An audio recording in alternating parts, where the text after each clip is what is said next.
Après la mort de Josué, les enfants d'Israël consultèrent l'Éternel en disant: Qui de nous montera le premier contre les Cananéens pour les attaquer?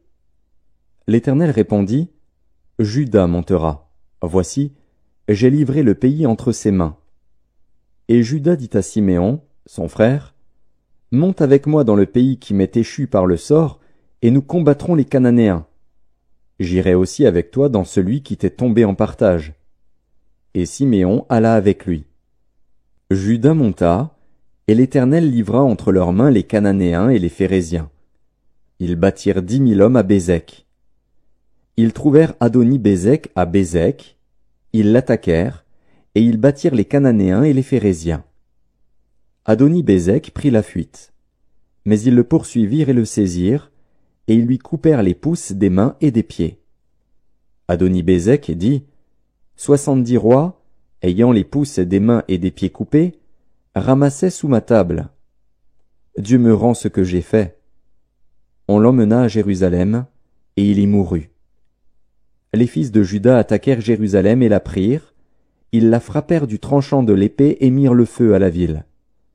Les fils de Juda descendirent ensuite pour combattre les Cananéens qui habitaient la montagne, la contrée du Midi et la plaine. Juda marcha contre les Cananéens qui habitaient à Hébron, appelé autrefois Kirjat Arba. Et il battit Shéshaï, Aïman et Talmaï. De là il marcha contre les habitants de Débir. Débir s'appelait autrefois Kirjat Sépher. Caleb dit: Je donnerai ma fille Aksa pour femme à celui qui battra Kirjat Sépher et qui la prendra. Othniel, fils de Kénaz, frère cadet de Caleb, s'en empara. Et Caleb lui donna pour femme sa fille Aksa. Lorsqu'elle fut entrée chez Othniel, elle le sollicita de demander à son père un champ. Elle descendit de dessus son âne, et Caleb lui dit: Qu'as-tu? Elle lui répondit: Fais-moi un présent, car tu m'as donné une terre du Midi. Donne-moi aussi des sources d'eau. Et Caleb lui donna les sources supérieures et les sources inférieures. Les fils du Kénien, beau-père de Moïse, montèrent de la ville des palmiers, avec les fils de Juda, dans le désert de Juda au midi d'Arad, et ils allèrent s'établir parmi le peuple. Juda se mit en marche avec Siméon, son frère, et ils battirent les Cananéens qui habitaient à Tséphat. Ils dévouèrent la ville par interdit, et on l'appela Horma. Juda s'empara encore de Gaza et de son territoire, d'Ascalon et de son territoire, et d'Écron et de son territoire. L'Éternel fut avec Juda. Et Juda se rendit maître de la montagne, mais il ne put chasser les habitants de la plaine, parce qu'ils avaient des chars de fer.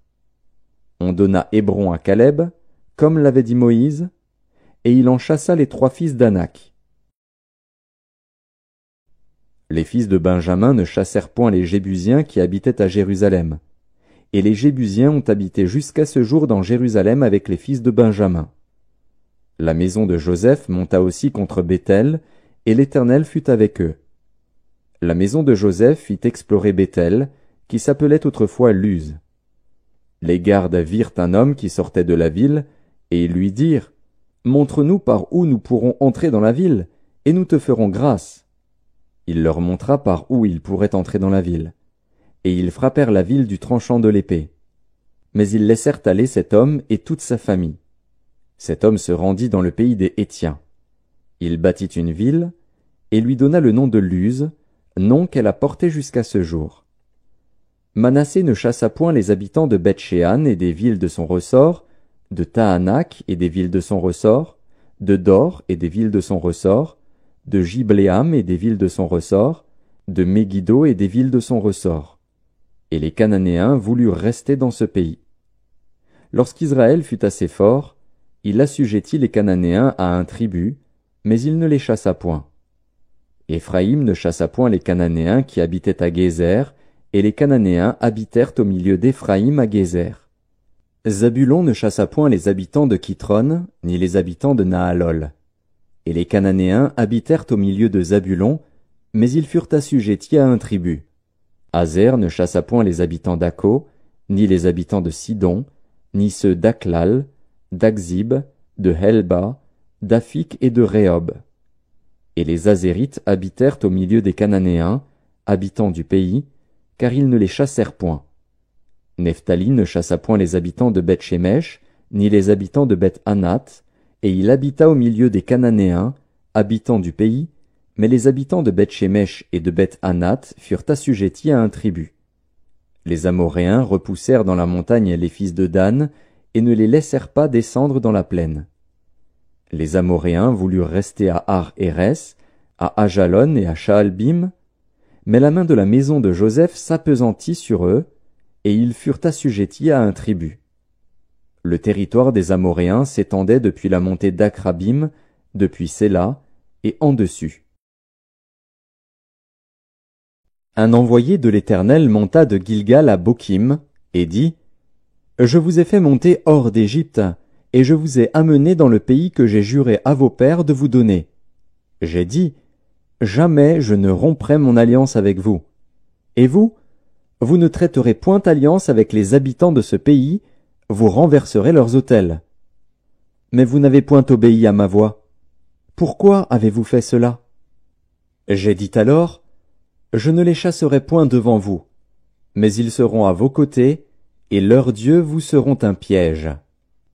Lorsque l'envoyé de l'Éternel eut dit ces paroles à tous les enfants d'Israël, le peuple éleva la voix et pleura. Ils donnèrent à ce lieu le nom de Bokim, et ils y offrirent des sacrifices à l'Éternel. Josué renvoya le peuple, et les enfants d'Israël allèrent chacun dans son héritage pour prendre possession du pays. Le peuple servit l'Éternel pendant toute la vie de Josué, et pendant toute la vie des anciens qui survécurent à Josué et qui avaient vu toutes les grandes choses que l'Éternel avait faites en faveur d'Israël. Josué, fils de Nun, serviteur de l'Éternel, mourut âgé de 110 ans. On l'ensevelit dans le territoire qu'il avait eu en partage, à Timnath-Hérès, dans la montagne d'Éphraïm, au nord de la montagne de Gaash.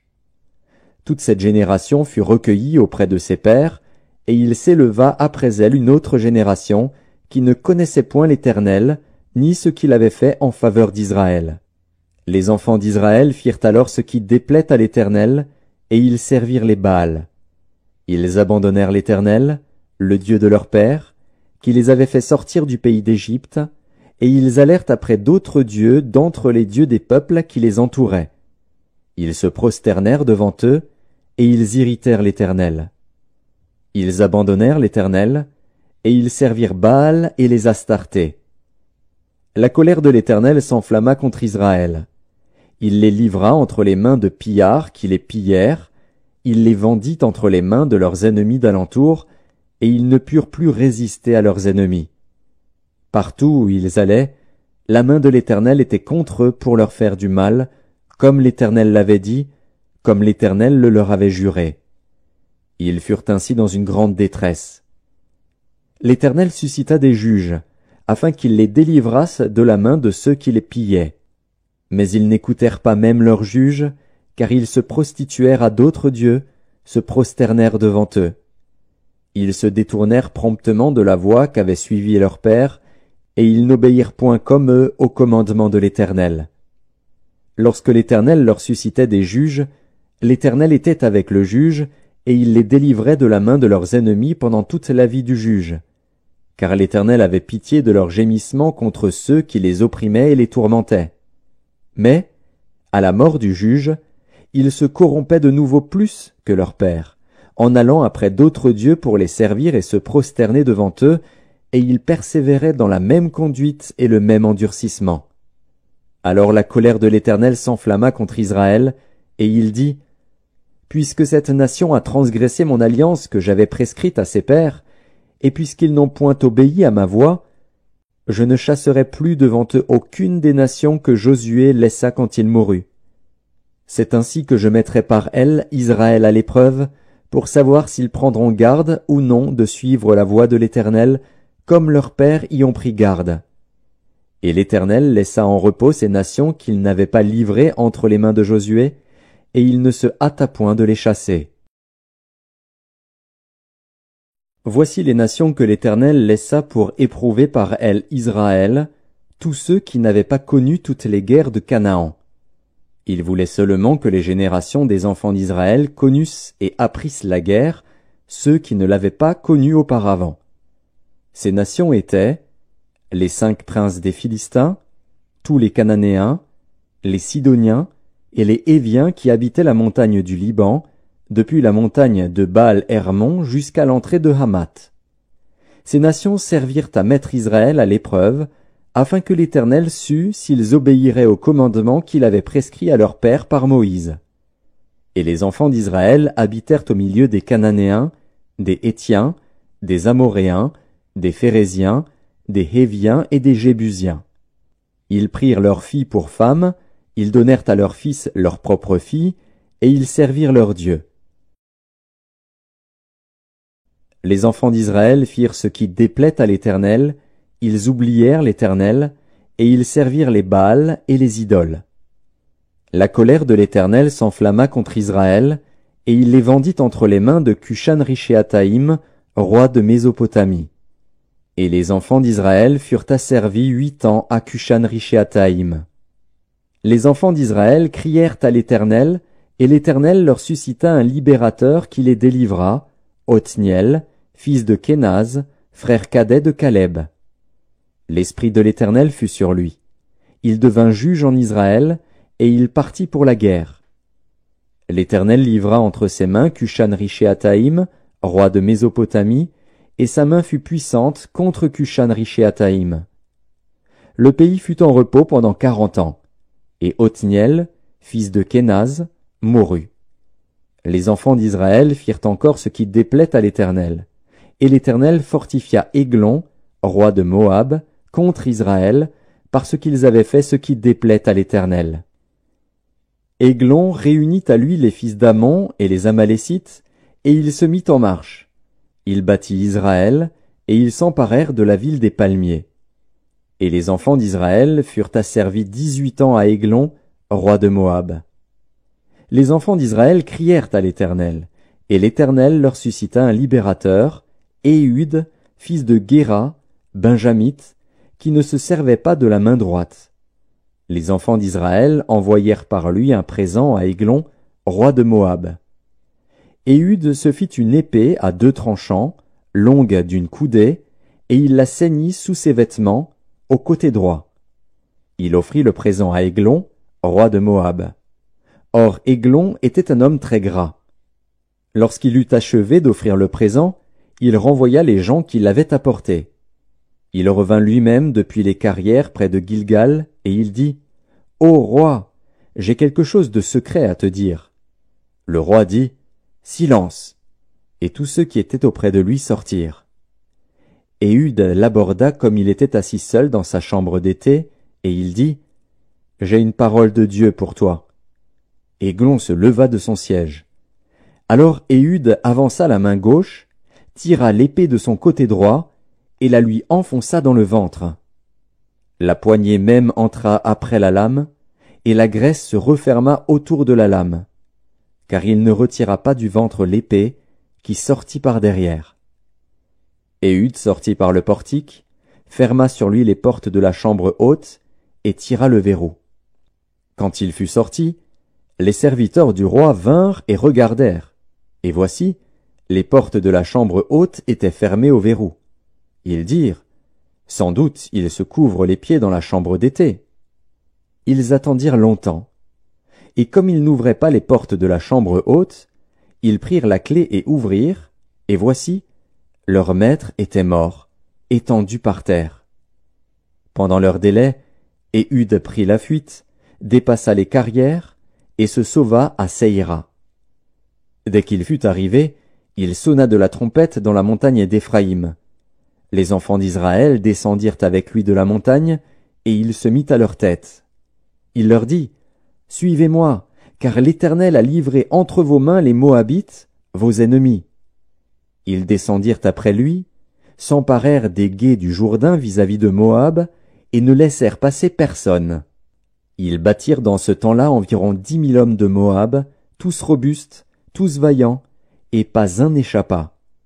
En ce jour, Moab fut humilié sous la main d'Israël, et le pays fut en repos pendant 80 ans. Après lui, il y eut Shamgar, fils d'Anath. Il battit 600 hommes des Philistins avec un aiguillon à bœuf. Et lui aussi fut un libérateur d'Israël. Les enfants d'Israël firent encore ce qui déplaît à l'Éternel, après qu'Éhud fut mort. Et l'Éternel les vendit entre les mains de Jabin, roi de Canaan, qui régnait à Hatsor. Le chef de son armée était Sisera, et habitait à Haroshet-Goïm. Les enfants d'Israël crièrent à l'Éternel, car Jabin avait 900 chars de fer, et il opprimait avec violence les enfants d'Israël depuis 20 ans.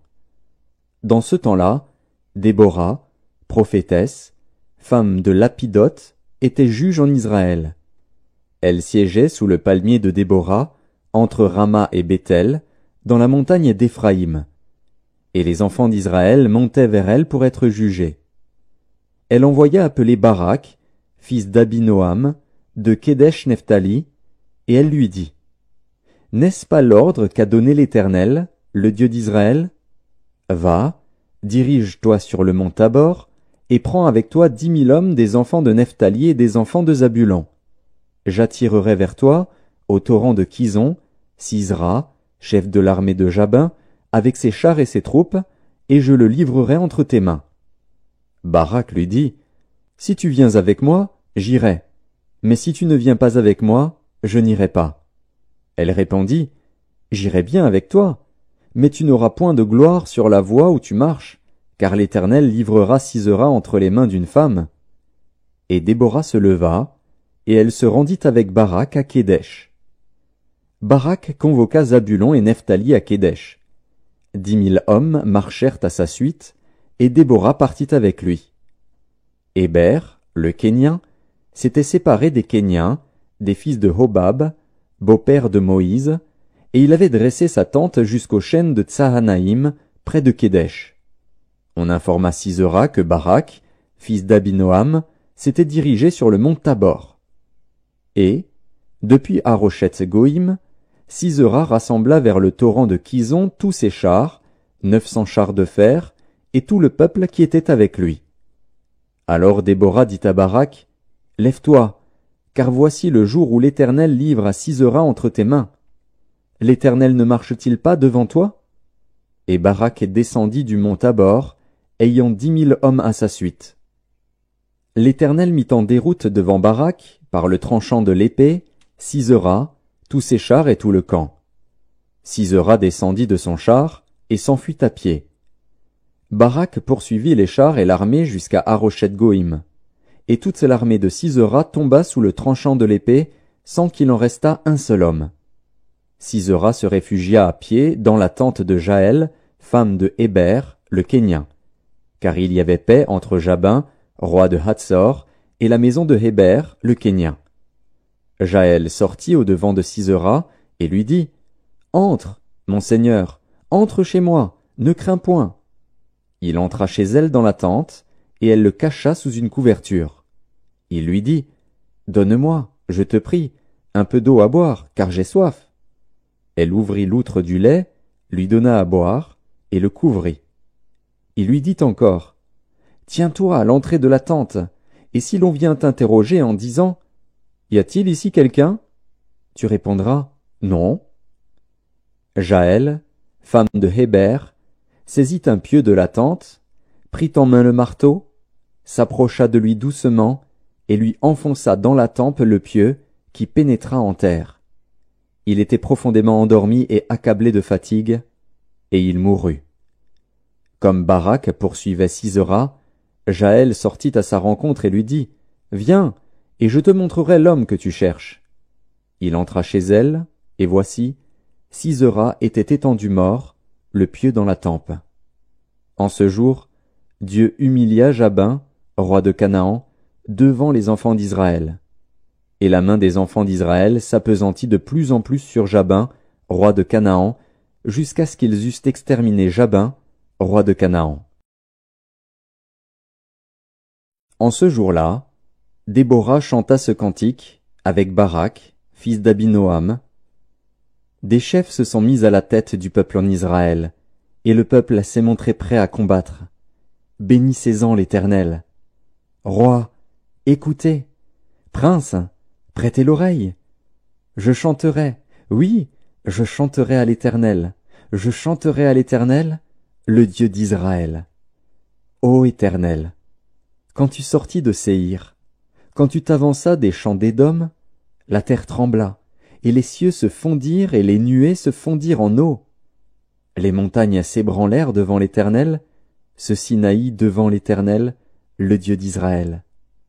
Au temps de Shamgar, fils d'Anath, au temps de Jaël, les routes étaient abandonnées, et ceux qui voyageaient prenaient des chemins détournés. Les chefs étaient sans force en Israël, sans force, quand je me suis levé, moi, Déborah, quand je me suis levé comme une mère en Israël. Il avait choisi de nouveaux dieux. Alors la guerre était aux portes. On ne voyait ni bouclier, ni lance chez 40 milliers en Israël. Mon cœur est aux chefs d'Israël, à ceux du peuple qui se sont montrés prêts à combattre. Bénissez l'Éternel. Vous qui montez de blanches ânesses, vous qui avez pour siège des tapis, et vous qui marchez sur la route, chantez. Que de leur voix les archers, du milieu des abreuvoirs, célèbrent les bienfaits de l'Éternel, les bienfaits de son conducteur en Israël. Alors le peuple de l'Éternel descendit aux portes. Réveille-toi, réveille-toi, Déborah. Réveille-toi, réveille-toi, dis un cantique. Lève-toi, Barak, et emmène tes captifs, fils d'Abinoam. Alors un reste du peuple triompha des puissants, l'Éternel me donna la victoire sur les héros. D'Éphraïm arrivèrent les habitants d'Amalek. À ta suite marcha Benjamin parmi ta troupe. De Makir vinrent des chefs, et de Zabulon des commandants. Les princes d'Issachar furent avec Déborah, et Issachar suivit Barak. Il fut envoyé sur ses pas dans la vallée. Près des ruisseaux de Ruben, grandes furent les résolutions du cœur. Pourquoi es-tu resté au milieu des étables à écouter le bêlement des troupeaux? Au ruisseau de Ruben, grandes furent les délibérations du cœur. Galaad, au-delà du Jourdain, n'a pas quitté sa demeure. Pourquoi Dan s'est-il tenu sur les navires? Azer s'est assis sur le rivage de la mer et s'est reposé dans ses ports. Zabulon est un peuple qui affronta la mort, et Nephtali de même, sur les hauteurs des champs. Les rois vinrent, ils combattirent, alors combattirent les rois de Canaan, à Tahanak, aux eaux de Megiddo. Ils ne remportèrent nul butin, nul argent. Des cieux ont combattu, de leurs sentiers les étoiles combattirent contre Sisera. Le torrent de Kison les a entraînés, le torrent des anciens temps, le torrent de Kison. Mon âme, foule aux pieds les héros. Alors les talons des chevaux retentirent, à la fuite précipités de leurs guerriers. Maudissez mes roses, dit l'ange de l'Éternel, maudissez, maudissez ses habitants, car ils ne vinrent pas au secours de l'Éternel, parmi les hommes vaillants. Bénie soit entre les femmes Jaël, femme de Héber, le Kénien. Bénie soit-elle entre les femmes qui habitent sous les tentes. Il demanda de l'eau, elle a donné du lait, dans la coupe d'honneur elle a présenté de la crème. D'une main elle a saisi le pieu, et de sa droite le marteau des travailleurs. Elle a frappé Sisera, lui a fendu la tête, fracassé et transpercé la tempe. Au pied de Jaël il s'est affaissé, il est tombé, il s'est couché. À ses pieds il s'est affaissé, il est tombé. Là où il s'est affaissé, là il est tombé sans vie. Par la fenêtre, à travers le treillis, la mère de Sisera regarde, et s'écrie: Pourquoi son char tarde-t-il à venir? Pourquoi ses chars vont-ils si lentement? Les plus sages d'entre ces femmes lui répondent, et elle se répond à elle-même: Ne trouve-t-il pas du butin? Ne le partage-t-il pas? Une jeune fille, 2 jeunes filles par homme, du butin en vêtements de couleur pour Sisera, du butin en vêtements de couleur, brodé, un vêtement de couleur, 2 vêtements brodés, pour le cou du vainqueur. Périssent ainsi tous tes ennemis, ô Éternel. Ceux qui l'aiment sont comme le soleil, quand il paraît dans sa force. Le pays fut en repos pendant 40 ans. Les enfants d'Israël firent ce qui déplaît à l'Éternel, et l'Éternel les livra entre les mains de Madian pendant 7 ans. La main de Madian fut puissante contre Israël. Pour échapper à Madian, les enfants d'Israël se retiraient dans les ravins des montagnes, dans les cavernes et sur les rochers fortifiés. Quand Israël avait semé, Madian montait avec Amalek et les fils de l'Orient, et ils marchaient contre lui. Ils campaient en face de lui, détruisaient les productions du pays jusque vers Gaza, et ne laissaient en Israël ni vivres, ni brebis, ni bœufs, ni ânes. Car ils montaient avec leurs troupeaux et leurs tentes, ils arrivaient comme une multitude de sauterelles, ils étaient innombrables, eux et leurs chameaux, et ils venaient dans le pays pour le ravager. Israël fut très malheureux à cause de Madian, et les enfants d'Israël crièrent à l'Éternel. Lorsque les enfants d'Israël crièrent à l'Éternel au sujet de Madian, l'Éternel envoya un prophète aux enfants d'Israël.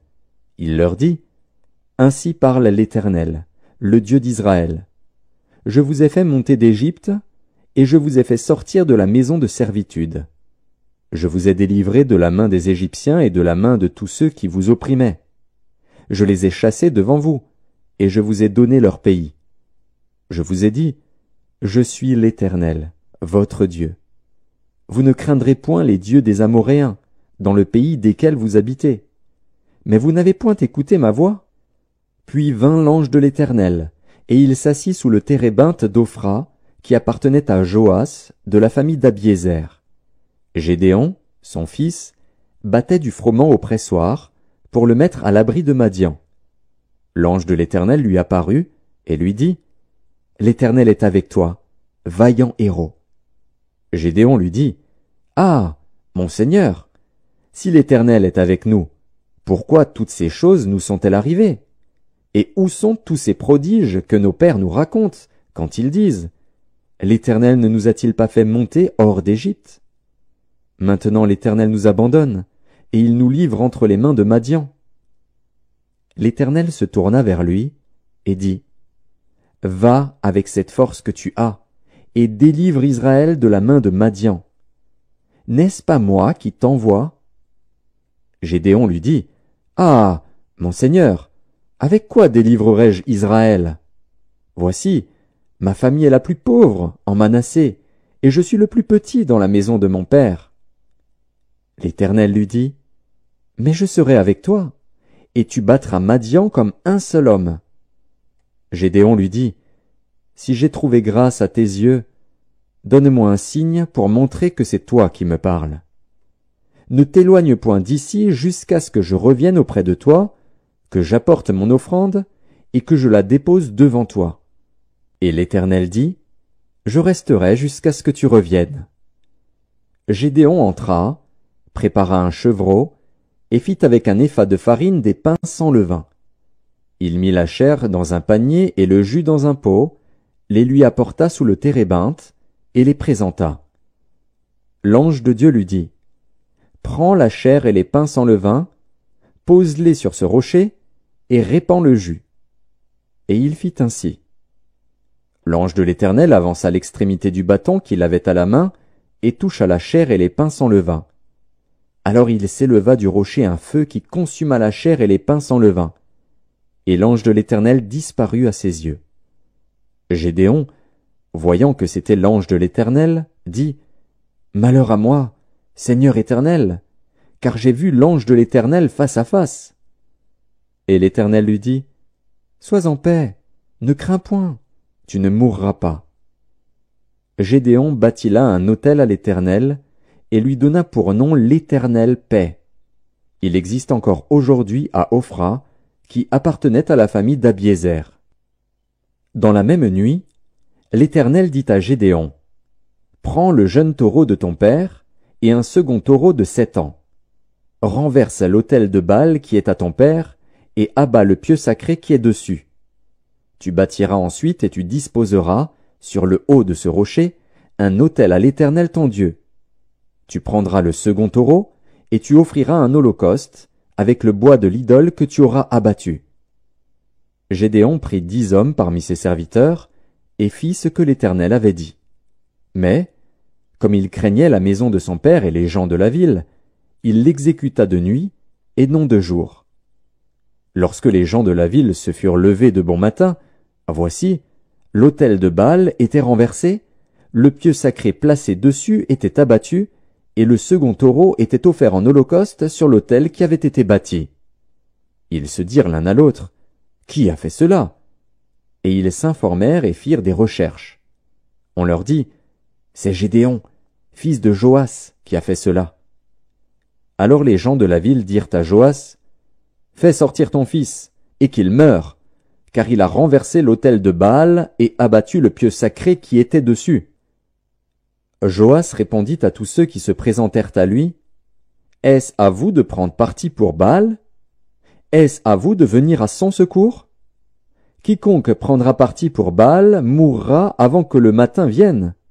Si Baal est un dieu, qu'il plaide lui-même sa cause, puisqu'on a renversé son autel. » Et en ce jour l'on donna à Gédéon le nom de Jérubbaal, en disant, « Que Baal plaide contre lui, puisqu'il a renversé son autel. » Tout Madian, Amalek et les fils de l'Orient se rassemblèrent.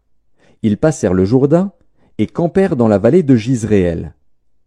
Gédéon fut revêtu de l'Esprit de l'Éternel. Il sonna de la trompette, et Abiézer fut convoqué pour marcher à sa suite. Il envoya des messagers dans tout Manassé, qui fut aussi convoqué pour marcher à sa suite. Il envoya des messagers dans Azer, dans Zabulon et dans Nephtali, qui montèrent à leur rencontre. Gédéon dit à Dieu, « Si tu veux délivrer Israël par ma main, comme tu l'as dit, voici, je vais mettre une toison de laine dans l'air.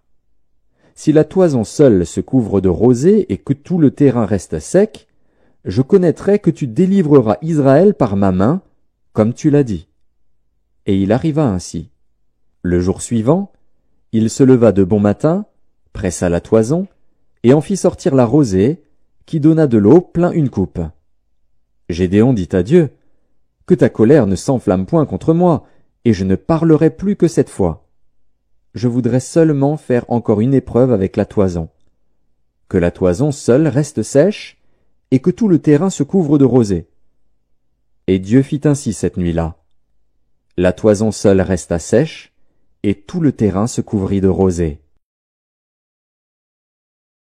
Jérubbaal, qui est Gédéon, et tout le peuple qui était avec lui, se levèrent de bon matin, et campèrent près de la source de Harod. Le camp de Madian était au nord de Gédéon, vers la colline de Morée, dans la vallée. L'Éternel dit à Gédéon, « Le peuple que tu as avec toi est trop nombreux pour que je livre Madian entre ses mains. Il pourrait en tirer gloire contre moi, et dire, « C'est ma main qui m'a délivré. » Publie donc ceci aux oreilles du peuple. Que celui qui est craintif et qui a peur s'en retourne et s'éloigne de la montagne de Galaad. 22 000 hommes parmi le peuple s'en retournèrent, et il en resta 10 000. L'Éternel dit à Gédéon, « Le peuple est encore trop nombreux. Fais-les descendre vers l'eau, et là je t'en ferai le triage. Celui dont je te dirai, que celui-ci aille avec toi, ira avec toi. Et celui dont je te dirai, que celui-ci n'aille pas avec toi, n'ira pas avec toi. » Gédéon fit descendre le peuple vers l'eau, et l'Éternel dit à Gédéon, « Tous ceux qui laperont l'eau avec la langue comme lappe le chien, tu les sépareras de tous ceux qui se mettront à genoux pour boire. » Ceux qui lapèrent l'eau en la portant à la bouche avec leurs mains furent au nombre de 300 hommes, et tout le reste du peuple se mit à genoux pour boire. Et l'Éternel dit à Gédéon, « C'est par les 300 hommes qui ont lapé que je vous sauverai et que je livrerai Madian entre tes mains. Que tout le reste du peuple s'en aille chacun chez soi. » On prit les vivres du peuple et ses trompettes. Puis Gédéon renvoya tous les hommes d'Israël chacun dans sa tente, et il retint les 300 hommes. Le camp de Madian était au-dessous de lui dans la vallée. L'Éternel dit à Gédéon pendant la nuit, « Lève-toi, descends au camp, car je l'ai livré entre tes mains. Si tu crains de descendre, descends-y avec Pura, ton serviteur. Tu écouteras ce qu'ils diront, et après cela tes mains seront fortifiées. Descends donc au camp. » Il descendit avec Pura, son serviteur, jusqu'aux avant-postes du camp. Madian, Amalek et tous les fils de l'Orient étaient répandus dans la vallée comme une multitude de sauterelles, et leurs chameaux étaient innombrables comme le sable qui est sur le bord de la mer. Gédéon arriva, et voici, un homme racontait à son camarade un songe. Il disait, « J'ai eu un songe. » Et voici, un gâteau de pain d'orge roulait dans le camp de Madian. Il est venu heurter jusqu'à la tente, et elle est tombée. Il l'a retournée sans dessus-dessous, et elle a été renversée. Son camarade répondit et dit, « Ce n'est pas autre chose que l'épée de Gédéon, fils de Joas, homme d'Israël. Dieu a livré entre ses mains Madian et tout le camp. » Lorsque Gédéon eut entendu le récit du songe et son explication, il se prosterna, revint au camp d'Israël et dit, « Levez-vous, car l'Éternel a livré entre vos mains le camp de Madian. » Il divisa en 3 corps les 300 hommes, et il leur remit à tous des trompettes et des cruches vides, avec des flambeaux dans les cruches. Il leur dit, « Vous me regarderez et vous ferez comme moi. Dès que j'aborderai le camp, vous ferez ce que je ferai. Et quand je sonnerai de la trompette, moi et tous ceux qui seront avec moi, vous sonnerez aussi de la trompette tout autour du camp, et vous direz, « Pour l'Éternel et pour Gédéon. » Gédéon et les 100 hommes qui étaient avec lui arrivèrent aux abords du camp au commencement de la veille du milieu, comme on venait de placer les gardes. Ils sonnèrent de la trompette et brisèrent les cruches qu'ils avaient à la main. Les 3 corps sonnèrent de la trompette et brisèrent les cruches. Ils saisirent de la main gauche les flambeaux et de la main droite les trompettes pour sonner, et ils s'écrièrent, « Épée pour l'Éternel et pour Gédéon !» Ils restèrent chacun à sa place autour du camp, et tout le camp se mit à courir, à pousser des cris et à prendre la fuite. Les 300 hommes sonnèrent encore de la trompette, et, dans tout le camp, l'Éternel leur fit tourner l'épée les uns contre les autres. Le camp s'enfuit jusqu'à Beth-Shitta vers Tseréra, jusqu'au bord d'Abel-Méhola près de Tabat. Les hommes d'Israël se rassemblèrent, ceux de Nephtali, d'Azer et de tout Manassé, et ils poursuivirent Madian. Gédéon envoya des messagers dans toute la montagne d'Éphraïm pour dire, « Descendez à la rencontre de Madian, et coupez-leur le passage des eaux jusqu'à Beth-Bara et celui du Jourdain. » Tous les hommes d'Éphraïm se rassemblèrent et ils s'emparèrent du passage des eaux jusqu'à Beth-Bara et de celui du Jourdain. Ils saisirent 2 chefs de Madian, Oreb et Zib. Ils tuèrent Oreb au rocher d'Oreb, et ils tuèrent Zib au pressoir de Zib. Ils poursuivirent Madian, et ils apportèrent les têtes d'Oreb et de Zib à Gédéon de l'autre côté du Jourdain. Les hommes d'Éphraïm dirent à Gédéon, « Que signifie cette manière d'agir envers nous? Pourquoi ne pas nous avoir rappelés quand tu es allé combattre Madian ?» Et ils eurent avec lui une violente querelle. Gédéon leur répondit, « Qu'ai-je fait en comparaison de vous? Le grappillage d'Éphraïm ne vaut-il pas mieux que la vendange d'Abiézer? C'est entre vos mains que Dieu a livré les chefs de Madian, Oreb et Zib. Qu'ai-je donc pu faire en comparaison de vous? » Lorsqu'il eut ainsi parlé, leur colère contre lui s'apaisa. Gédéon arriva au Jourdain, et il le passa, lui et les 300 hommes qui étaient avec lui, fatigués, mais poursuivant toujours. Il dit aux gens de Sukkot, « Donnez, je vous prie, quelque pain au peuple qui m'accompagne, car ils sont fatigués, et je suis à la poursuite de Zébar et de Tsalmuna, roi de Madian. » Les chefs de Sukkot répondirent, « La main de Zébar et de Tsalmuna est-elle déjà en ton pouvoir, pour que nous donnions du pain à ton armée? » Et Gédéon dit, « Eh bien, lorsque l'Éternel aura livré entre mes mains Zébar et Tsalmuna, je broierai votre chair avec des épines du désert et avec des chardons. » De là il monta à Pénuel, et il fit aux gens de Pénuel la même demande. Ils lui répondirent comme avaient répondu ceux de Sukkot. Et il dit aussi aux gens de Pénuel, « Quand je reviendrai en paix, je renverserai cette tour. » Zébar et Tsalmuna étaient à Karkor et leur armée avec eux, environ 15 000 hommes, tous ceux qui étaient restés de l'armée entière des fils de l'Orient. 120 000 hommes tirant l'épée avaient été tués. Gédéon monta par le chemin de ceux qui habitent sous les tentes, à l'orient de Nobar et de Jogbéa, et il battit l'armée qui se croyait en sûreté. Dzébar et Tsalmuna prirent la fuite. Gédéon les poursuivit, il s'empara des 2 rois de Madian, Dzébar et Tsalmuna, et il mit en déroute toute l'armée. Gédéon, fils de Joas, revint de la bataille par la montée de Hérès. Il saisit d'entre les gens de Sukkot un jeune homme qui l'interrogea, et qui lui mit par écrit les noms des chefs et des anciens de Sukkot, 77 hommes. Puis il vint auprès des gens de Sukkot, et dit, « Voici Dzébar et Tsalmuna, au sujet desquels vous m'avez insulté, en disant, « La main de Dzébar et de Tsalmuna est-elle déjà en ton pouvoir, pour que nous donnions du pain à tes hommes fatigués ?» Et il prit les anciens de la ville, et châtia les gens de Sukkot avec des épines du désert et avec des chardons.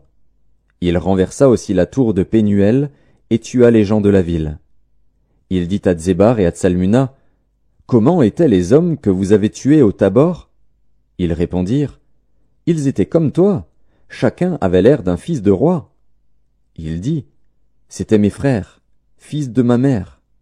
L'Éternel est vivant, si vous les eussiez laissés vivre, je ne vous tuerais pas. » Et il dit à Jéter, son premier-né, « Lève-toi, tue-les. » Mais le jeune homme ne tira point son épée, parce qu'il avait peur, car il était encore un enfant.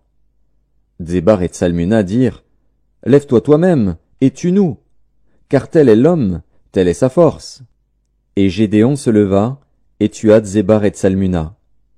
Il prit ensuite les croissants qui étaient au cou de leurs chameaux.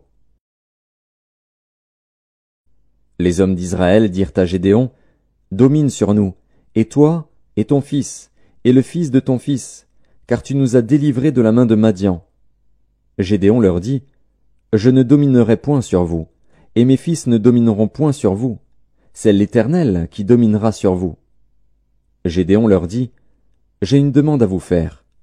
Donnez-moi chacun les anneaux que vous avez eus pour butin. » Les ennemis avaient des anneaux d'or, car ils étaient ismaélites.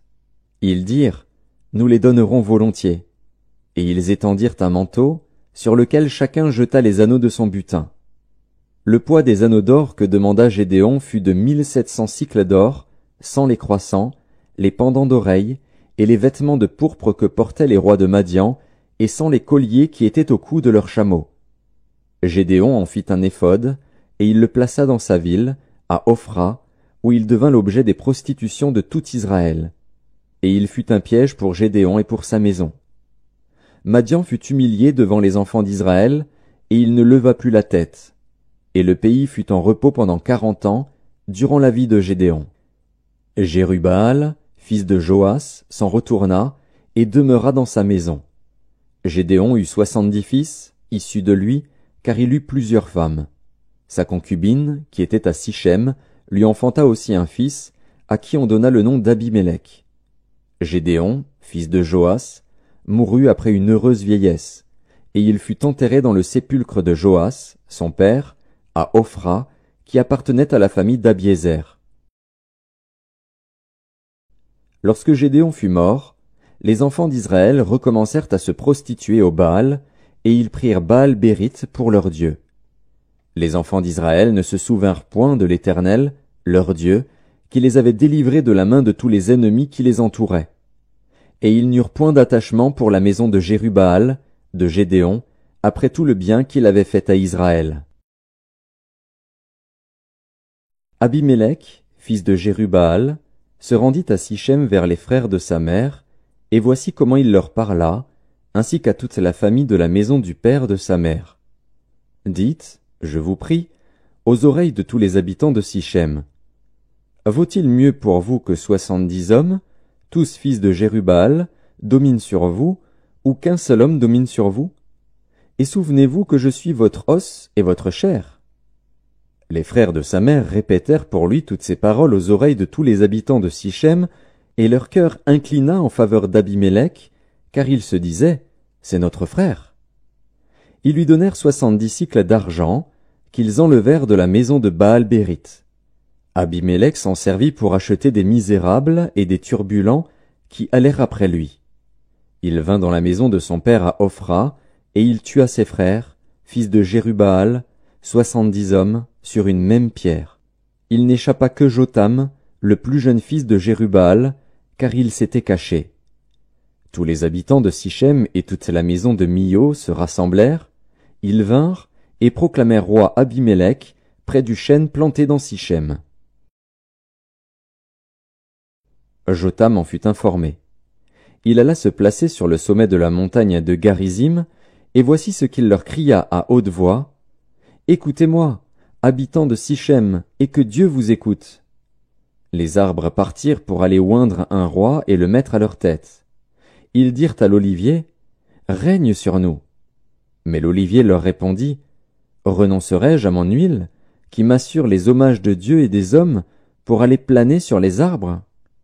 Et les arbres dirent au figuier, « Viens, toi, règne sur nous. » Mais le figuier leur répondit, « Renoncerai-je à ma douceur et à mon excellent fruit, pour aller planer sur les arbres ?»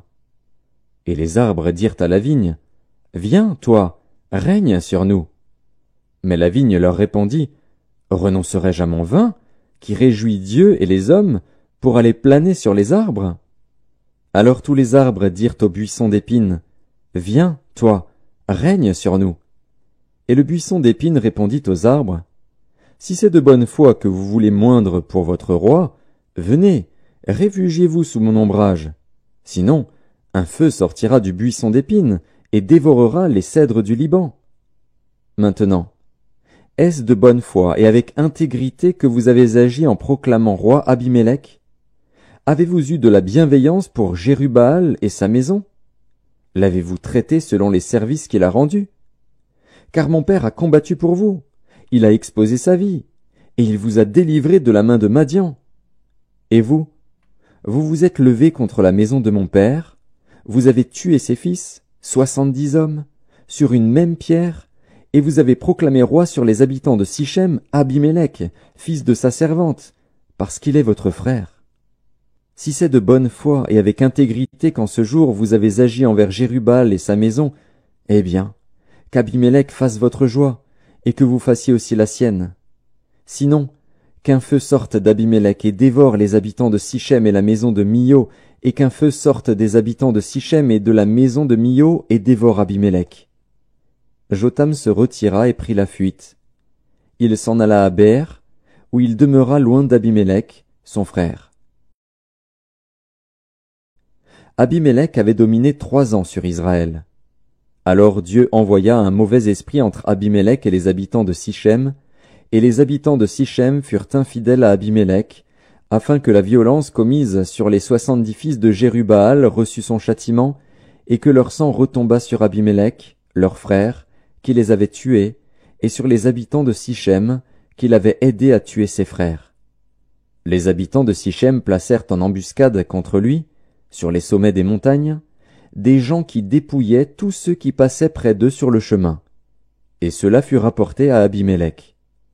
Gaal, fils d'Ébed, vint avec ses frères, et ils passèrent à Sichem. Les habitants de Sichem eurent confiance en lui. Ils sortirent dans la campagne, vendangèrent leurs vignes, foulèrent les raisins, et se livrèrent à des réjouissances. Ils entrèrent dans la maison de leur Dieu, ils mangèrent et burent, et ils maudirent Abimélec. Et Gaal, fils d'Ébed, disait, « Qui est Abimélec, et qu'est Sichem, pour que nous servions Abimélec? N'est-il pas fils de Jérubbaal, et Zébul n'est-il pas son commissaire? Servez les hommes de Hamor, père de Sichem. Mais nous, pourquoi servirions-nous Abimélec? Oh, si j'étais le maître de ce peuple, je renverserais Abimélec. » Et il disait d'Abimélec, « Renforce ton armée, mets-toi en marche. » Zébul, gouverneur de la ville, apprit ce que disait Gaal, fils d'Ébed, et sa colère s'enflamma. Il envoya secrètement des messagers à Abimélec pour lui dire, « Voici, Gaal, fils d'Ébed, et ses frères, sont venus à Sichem, et ils soulèvent la ville contre toi. Maintenant, pars de nuit, toi et le peuple qui est avec toi, et mets-toi en embuscade dans la campagne. Le matin, au lever du soleil, tu fondras avec impétuosité sur la ville. Et lorsque Gaal et le peuple qui est avec lui sortiront contre toi, tu lui feras ce que tes forces permettront. Abimélec et tout le peuple qui était avec lui partirent de nuit, et ils se mirent en embuscade près de Sichem, divisés en 4 corps. Gaal, fils d'Ébed, sortit, et il se tint à l'entrée de la porte de la ville. Abimélec et tout le peuple qui était avec lui se levèrent alors de l'embuscade. Gaal aperçut le peuple, et il dit à Zébul, « Voici un peuple qui descend du sommet des montagnes. » Zébul lui répondit, « C'est l'ombre des montagnes que tu prends pour des hommes. » Gaal, reprenant la parole, dit, « C'est bien un peuple qui descend des hauteurs du pays, et une troupe arrive par le chemin du chêne des devins. » Zébul lui répondit, « Où donc est ta bouche, toi qui disais, « Qui est Abimélec pour que nous le servions » N'est-ce point là le peuple que tu méprisais? Marche maintenant, livre-lui bataille. Gaal s'avança à la tête des habitants de Sichem, et livra bataille à Abimélec. Poursuivi par Abimélec, il prit la fuite devant lui, et beaucoup d'hommes tombèrent morts jusqu'à l'entrée de la porte. Abimélec s'arrêta à Aruma, et Zébul chassa Gaal et ses frères, qui ne purent rester à Sichem. Le lendemain, le peuple sortit dans la campagne. Abimélec, qui en fut informé, prit sa troupe, la partagea en 3 corps, et se mit en embuscade dans la campagne. Ayant vu que le peuple sortait de la ville, il se leva contre eux, et les battit. Abimélec et les corps qui étaient avec lui se portèrent en avant, et se placèrent à l'entrée de la porte de la ville. 2 de ces corps se jetèrent sur tous ceux qui étaient dans la campagne, et les battirent. Abimélec attaqua la ville pendant toute la journée, il s'en empara, et tua le peuple qui s'y trouvait. Puis il rasa la ville, et y sema du sel. À cette nouvelle, tous les habitants de la tour de Sichem se rendirent dans la forteresse de la maison du dieu Bérite. On avertit Abimélec que tous les habitants de la tour de Sichem s'y étaient rassemblés. Alors Abimélec monta sur la montagne de Tsalmon, lui et tout le peuple qui était avec lui.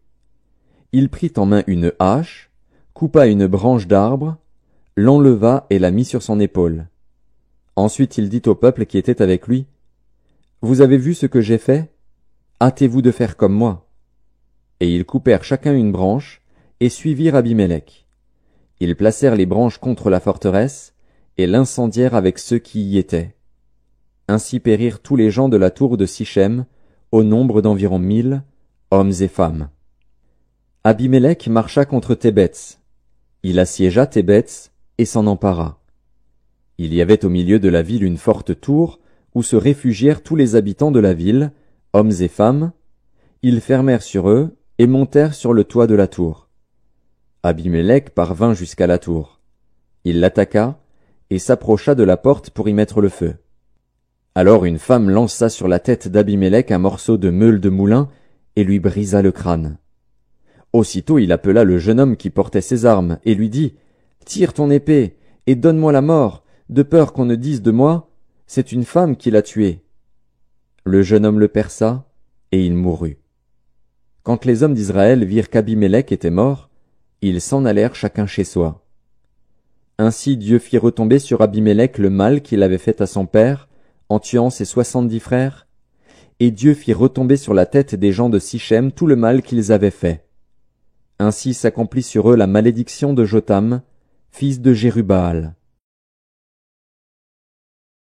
Après Abimélec, Tola, fils de Pua, fils de Dodo, homme d'Issachar, se leva pour délivrer Israël. Il habitait à Shamir, dans la montagne d'Éphraïm. Il fut juge en Israël pendant 23 ans. Puis il mourut, et fut enterré à Shamir. Après lui, se leva Jaïr, le Galaadite, qui fut juge en Israël pendant 22 ans. Il avait 30 fils, qui montaient sur 30 ânons, et qui possédaient 30 villes, appelées encore aujourd'hui bourgs de Jaïr, et situées dans le pays de Galaad. Et Jaïr mourut, et fut enterré à Camon. Les enfants d'Israël firent encore ce qui déplaît à l'Éternel. Ils servirent les Baals et les Astartés, les dieux de Syrie, les dieux de Sidon, les dieux de Moab, les dieux des fils d'Ammon, et les dieux des Philistins, et ils abandonnèrent l'Éternel et ne le servirent plus. La colère de l'Éternel s'enflamma contre Israël, et il les vendit entre les mains des Philistins et entre les mains des fils d'Ammon.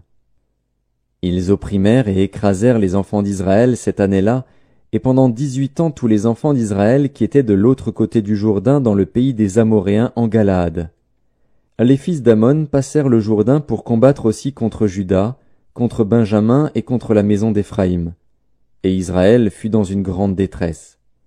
Les enfants d'Israël crièrent à l'Éternel, en disant, « Nous avons péché contre toi, car nous avons abandonné notre Dieu et nous avons servi les Baals. » L'Éternel dit aux enfants d'Israël, « Ne vous ai-je pas délivré des Égyptiens, des Amoréens, des fils d'Ammon, des Philistins? Et lorsque les Sidoniens, Amalek et Maon vous opprimèrent, et que vous criâtes à moi, ne vous ai-je pas délivré de leurs mains? Mais vous m'avez abandonné, et vous avez servi d'autres dieux. C'est pourquoi je ne vous délivrerai plus. Allez, invoquez les dieux que vous avez choisis, qu'ils vous délivrent au temps de votre détresse. » Les enfants d'Israël dirent à l'Éternel, « Nous avons péché, traite-nous comme il te plaira. Seulement, daigne nous délivrer aujourd'hui. » Et ils ôtèrent les dieux étrangers du milieu d'eux, et servirent l'Éternel, qui fut touché des maux d'Israël. Les fils d'Ammon se rassemblèrent et campèrent en Galaad, et les enfants d'Israël se rassemblèrent et campèrent à Mitzpa. Le peuple, les chefs de Galaad se dirent l'un à l'autre, « Quel est l'homme qui commencera l'attaque contre les fils d'Ammon? Il sera chef de tous les habitants de Galaad. »